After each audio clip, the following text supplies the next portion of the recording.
I went back to work after the 2 knee replacements, my coworkers were just amazed. They couldn't believe the difference in how straight I was and how much more strength I had.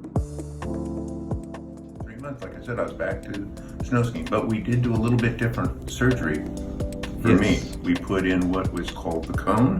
Yes. Right. We put the cone in, which normally goes to people that weigh a lot more and they need the extra support. We did it because of all the activity I do and all the stress that I put on that knee. And it's working. So I am back to doing everything that I was doing before. 3 months after my surgery, I was snow skiing again, double black diamonds. I was skiing the bumps, everything with no pain and skiing the best I ever have. So yeah, I'm a believer.